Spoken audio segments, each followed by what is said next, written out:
அரிதென்றும் தேசம் கையாள அரிதென்றும் அதுபோல பெண்களை கையாளக்கூடாது, நீங்க அவர்களை திருமணமும் செய்யக்கூடாது என்று சொல்லப்பட்டிருக்கிற கல்வெட்டை உணர்ந்து நோக்கி உற்று நோக்கி பார்த்து அங்கே இயக்குநராக இருக்கிற மன்மோகன் நாயர் இடத்திலே வாதிட்ட பெருமை அருமை தோழர் ராமச்சந்திரன் அவர்களுக்கு உண்டு. மன்மோகன் நாயர் இயக்குனர் நம்முடைய ஐயா சத்தியமூர்த்தி வந்ததற்கு பிறகு அவர் துணை இயக்குநராக இயக்குனர் பொறுப்பிலே இருந்தார். அவரிடத்திலே வாதிட்டார்கள். அப்படி கேட்டு வாதிட்டு கேட்ட ஒரு சிறந்த வழக்கறிஞர். வழக்கறிஞர் என்றால் ஒரு கட்சிக்கு மட்டும் வாதாடுகிறவர் அல்ல, எல்லா கட்சிக்கும் வாதாடுகிறவர். எல்லா ஜாதிக்காரர்களும் அவரிடத்திலே கல்வெட்டை காட்டினால் உங்களுக்கு இன்னிடத்திலே பாடம் இருக்கிறது, இன்னிடத்திலே படிப்பினை இருக்கிறது என்று சொல்வார்கள். இங்கே வந்திருக்கிற ஒரு தம்பி தொல்லியல் துறையில் இந்த துறை இப்படி எங்கே இருக்கிறார்கள் என்று கூட எனக்கு தெரியாது. அவர்கள் ஒரு நியாயத்தை அவரிடத்தில் உணர்த்தினார்கள். அவர்களுக்கு கோயம்புத்தூர், அவர்கள் எம்பில் படித்து முனைவர் பட்டம் பெற்றவர்கள், தொல்லியல் துறையிலே அதிகாரியாக இப்பொழுது இருப்பார்கள் என்று கருதுகிறேன். அவர்கள் ஊரில் உள்ள நியாயத்தை சொன்னார்கள். பேரூரில் இருக்கிற அந்த பேரூரில் இருக்கிற 3 மைல் தொலைவில் இருக்கிற குளங்கள் அத்தனையும் சாந்தாருக்கு உரியது, சாந்தார்களுக்குத்தான் உரியது, எங்கள் வெள்ளாள கவுண்டர்களுக்கு கிடையாது, முதலியார்களுக்கு கிடையாது, அந்தணர்களுக்கு கிடையாது, அந்த குளம் அவர்களுக்கு என்று சொன்னார். நான் ஒரு கோர்ட்டிலே கிடைத்த ஆவணத்தை, சங்கரங்கோயிலில் கலெக்டர் போட்ட ஆவணத்தில், அண்மையிலே திருநெல்வேலி கலெக்டர் நாடார்கள் மீது போட்ட வழக்கில் அந்த குளங்கை நாடார்களுடையது, அவர்கள் நினைத்தால்தான் அவர்கள் தர முடியும், அவளத்திலே கேட்டு பெருங்கை மக்களுக்காக என்று கோர்ட்டிலே தீர்ப்பளிக்கப்பட்டது. இவையெல்லாம் காட்டிய பிறகுதான் ராமச்சந்திரன் தொட்டு எழுதினார்கள். அடிப்படையில் இந்த மாதிரி எழுதக்கூடிய ராமச்சந்திரனுடைய நல்ல தோழ்ச்சியிலை கலகம் என்ற நூல் பலரும் பேச வேண்டியிருக்கிறது என்பது மட்டுமல்ல, எனக்கும் நான் பொதுக்கூட்டத்தில் அதிக நேரம் 3 மணி நேரம் பேசிதான் தேர்தலில் தோற்று போனேன். ஆகவே நீண்ட நேரம் பேச தெரியாதெல்லாம் பேசி தோற்று போவதை விட சுருக்கமான கருத்திலே சொல்கிறேன். உண்மையான செய்திகளை எல்லாம் திரட்டி தந்திருக்கிறார்கள். இதிலே கூட நீங்க படித்துவிட்டு நல்ல கருத்துக்களை எடுத்து தொடுத்து சொல்லுங்க, அதிலே இருக்கிற உண்மைகளை தெரிவார்கள். இன்னொரு கருத்தை சொல்லுகிறேன்.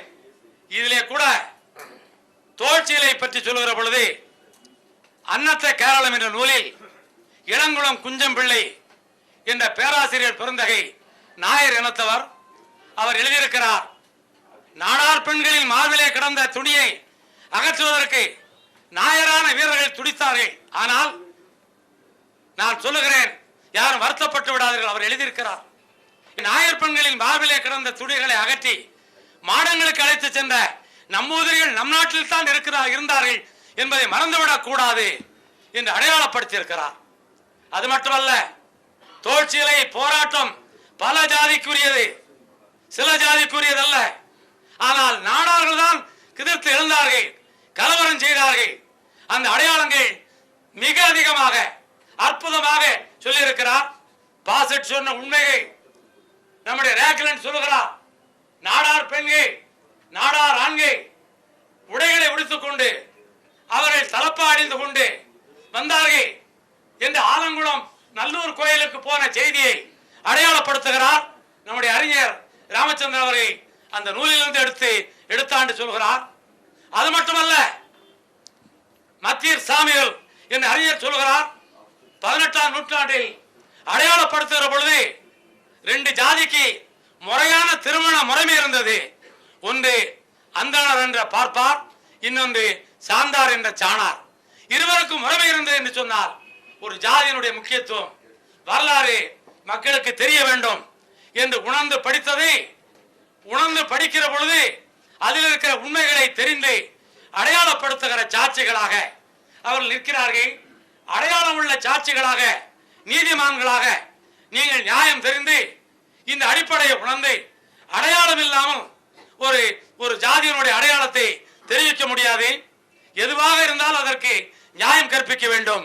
ஒரே ஒரு வார்த்தை, என்னுடைய நண்பர் பத்மநாபன் நம்முடைய ஐயா ராமச்சந்திரன் தஞ்சாவூரில் இருக்கிற பொழுது நான் இப்படியெல்லாம் சொல்லிக் கொண்டிருக்கிறதை பார்த்துவிட்டு நம்முடைய பத்மநாபன் சொன்னார், ஐயா எனக்கு மாயவரம், எங்களுடைய ஊரில் உங்கள் ஜாதியை பற்றி எங்களுடைய கருத்து சொல்லலாமா என்று கேட்டார். இது ஒரு 15 ஆண்டுகளுக்கு மேலாகிவிட்டது. 17 ஆண்டுகள் இருக்கும். அவர் சொன்ன பொழுது அவர் சொன்னார்கள், சொல்லுங்கள் தைரியமாக என்று சொன்னேன். என் உடம்பு அப்பொழுது 95 கிலோ உடம்பை பார்த்தாலே ஒரு பெரிய பயில்வானை போல நான் இருப்பேன். பயந்து கொண்டே சொன்னார். அவர்கள் சொன்னார்கள், ஐயா எங்கள் ஊரில் உங்கள் ஜாதியை பற்றி சொல்லுகிற பொழுது சாதி கட்ட சாணா பயல்வன்னு சொல்லுவோம். உடனே ராமச்சந்திரன் கூட அண்ணாச்சி கோவப்படுவாரோ என்று அவர்கள் மீசியை தடவி கொண்டே இருந்தார்கள். நான் அவர்களுக்கு சொன்னேன், அவர் கரெக்டாக சொல்லுகிறார், ஜாதி கெட்டவன் என்றாலே ஜாதி உடையவன் என்று பொருள். ஜாதி கெட்டவன் என்று சொன்னாலே ஜாதி இருந்தது, இன்றைக்கு கெட்டு போய்விட்டது என்று உயர்வை சொல்லி இன்றைக்கு உள்ள தாழ்வை சொல்கிறார் என்று சொன்னேன். இதுதான் வரலாறு. ஆகவே நேற்று உயர்ந்தவன் இன்றைக்கு தாழ்ந்தவன். நேற்று ஆட்சி கட்சியில இருக்கலாம், உங்களுக்கு தெரியும். அம்மா ஆட்சி வந்தால் கலைஞருடைய அருணக்கயிறுக்கு ஆபத்து வரும் என்பதும், அதுபோல கலைஞர் ஆட்சி வந்தால் அம்மாவுக்கு ஆபத்து வருகிறது. அம்மா என்றால் தனிப்பட்ட ஒரு நபரை சொல்வது. ஆகவே இந்த மாதிரி சூழ்நிலையில் நீங்கள் நல்லதை நினைக்க வேண்டும். ராமச்சந்திரன் உண்மையாக ஆராய்ச்சி செய்கிறவர் என்பதற்கு அடையாளம் சித்திரை திங்கள் என்பது தமிழருடைய திருநாள். சித்திர மாதம் என்பது தமிழருடைய திருநாள். பொங்கல் திருநாள் என்பது உழவர் திருநாள். உழவருக்கு மட்டும் அவங்களுக்குரிய திருநாள். எல்லாருக்கும் உள்ள திருநாள் வந்து சித்திரை. ஆனா இன்னைக்கு தமிழ்நாடு அரசு என்ன முடிவு பண்ணிட்டாங்கன்னா, எல்லாரும் கலப்பை பிடிச்சி விழுறாங்க, எல்லாரும் விவசாயம் பண்றாங்க, அப்ப எல்லாருக்கும் அந்த நாள் பொதுவா இருக்கட்டும்னு ஒரு முடிவுக்கு வந்துட்டாங்க. அது ஒன்றும் தப்பு இல்லை. நானும் கலைஞர்கிட்ட சொல்ல முடியாது. நான் அந்த கட்சி விட்டு வெளியேறதுக்குனால கலைஞர் ஒரு புத்தகம் எழுதியிருந்தார். எனக்கு ஆரோக்கிய அண்ணன், நான் இப்போவும் தொலைபேசியில் பேசக்கூடியவன், அவர்கிட்ட பேசுவேன். ஆனால் அவர் ஒரு புத்தகம் எழுதியிருந்தார். அந்த புத்தகத்தினுடைய பெயர் வந்து தென்பாண்டி சிங்கம். அந்த கதை வந்து தென்னரசுடைய கதை. அதுக்கு நல்ல அழகா கலைஞர் வந்து உங்களுக்கு தெரியும், பெரிய எழுத்தாளர், கற்பனை வளம், கம்பனை விட கவித்துவத்தில் சொல்லுடையில சாமர்த்தியமா எழுதுவார். படங்கள் பார்த்துருப்பீங்க, எல்லாம் தெரியும். அவர் இந்த பகுதியில் உள்ளவர் தானே, கோபாலபுரத்துக்காரர் தானே. ஆக அவர் எழுதின புத்தகத்தில், தென்பாண்டி சிங்கங்கிற புத்தகத்தில் ஒரு அருமையான நல்ல செய்திகள்லாம் ரொம்ப சொல்லியிருந்தார். அப்போ எல்லாரும் உட்கார்ந்துருந்தோம். அப்போ நான், தென்னரசு, தாவண்ணா கிருஷ்ணன் மறைந்து போன என்னுடைய நண்பர் பிடிஆர் பழனிவேல்ராஜன், எனக்கு அரசியல் ரொம்ப சிநேகிதன் வை கோபாலசாமி. இப்போ வை கோபாலசாமி சொன்னால் அடிச்சு விடுவாங்க, வைகோன்னு சொல்லணும். ஆக அந்த மாதிரி இருக்கிற எல்லாரும் உட்கார்ந்துருந்தோம். பொன்முத்துராமன் எல்லாரும் உட்காந்து. கலைஞர் சொன்னார், நான் எழுதுன கதை படிச்சிக்கலான்னு. எல்லாரும் ஆமாம் நல்லா இருக்குண்ணே, அது இருக்குன்னாங்க. நான் சொன்னேன் பாருங்க, இந்த பூனியல் வாயினால கெடுங்கிற மாதிரி நான் சும்மா இருந்துட்டா எனக்கு ஒன்றும் இல்லை. நானும் தெரிஞ்சு தெரியாமல் மந்திரியாக இருந்து நானும் சென்ட்ரல் ஜெயிலோட இருந்திருக்கலாம். ஏன்னா ஒரு கட்சிக்காக போச்சுல எவ்வளோ பெரிய யோக்கியனும் இது பண்ணிடுவான். இப்போ காமராஜருடைய கை நீளமான கை, உலகத்திலேயே அதிக நீளமான கை வந்து யாருன்னு பார்த்தா காமராஜர் கை. அந்த கை நீளாத கை, அது வேற விஷயம். ஆனால் இந்த நேரம் அரசியலில் இருக்குன்னு அவரு தென்பாண்டி சிங்கம் கதையை சொன்ன உடனே நான் சொன்னேன், அண்ணே தலைப்பு சரியில்லைன்னு. என்னையா தலைப்பு சரியில்லைன்னு? அண்ணே கதையினுடைய நான் எப்பவும் அண்ணன் தான் சொல்லுவேன், இப்பவும் அண்ணன். நான் வந்து எனக்கு அபிநயப்படுத்தி பேச தெரியாது. நான் மிக மிக மிக நெருக்கமான நண்பராக இருந்தவன். நான் சொன்னேன், அண்ணே இந்த கதையில் தென்பாண்டி சிங்கன்னு போட்டிருக்கீங்க, கதாநாயகன் சிவகங்கை சீமை அது கிழக்கு இருக்கு, மதுரைக்கு கிழக்க, தென்பாண்டி சிங்கன்னு சொல்றீங்கள, கதை சரியில்லை, தலைப்பு சரியில்லைண்ணே, தலைப்பை மாற்றுங்கன்னு. எல்லாத்துக்கும் கொடுத்து போன பிறகு சொல்ல, நீ கட்சி விட்டு வெளியே போன்ட்டார். நான் தலைமை கழக செயலாளர்னா அப்போ அந்த காலத்தில் எதுனா எவன் அரசியல் அறுதலியாக இருக்கான்னு, நீலநாராயணன் ஒரு அறுதலி, நான் ஒரு அறுதலி, ஆற்காட்டு வீராசாமி ஒரு அறுதலி. அப்போ கைம்பண்ண வருத்தப்படுறாங்க, கைம்பண்ணுங்கிறது சொல்லு. கட்சியில் ஒரு எங்களுக்கு வந்து இப்போ தேர்தல்னா எவனும் ஓட்டு போட மாட்டாங்க. எனக்கெல்லாம் நிலைமை அது.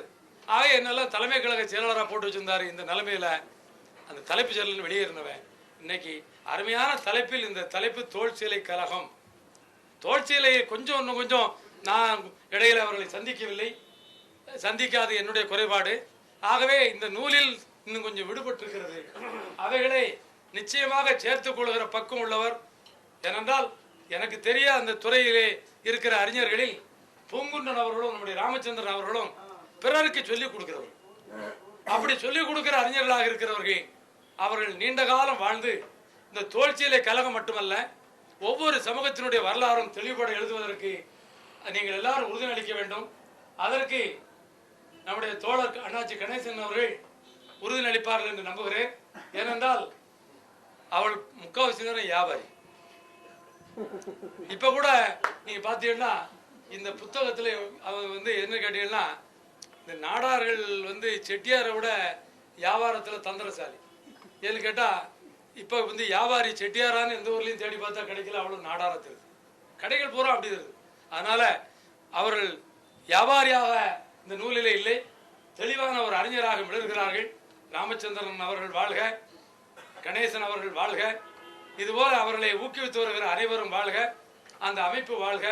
நான் நீண்ட நேரம் இருந்து எல்லாருடைய பேச்சை கேட்கவில்லையானாலும் என் மானசீகமான அன்புடையவன் நான் அனைவருடைய பாதங்கள், நான் ஓட்டுக்காக யாருடைய காலையில் விழுந்திருந்தால் நான் தொடர்ந்து சட்டமன்ற உறுப்பினர் விழாதவன். உங்களை எல்லாம் வணங்கி உங்களுடைய பாதங்களை தொட்டு விடைபெற்றுக் கொள்கிறேன். ரயிலை விட்டுவிட்டால் கிடைக்காது. ஆகவே தொடர்ந்து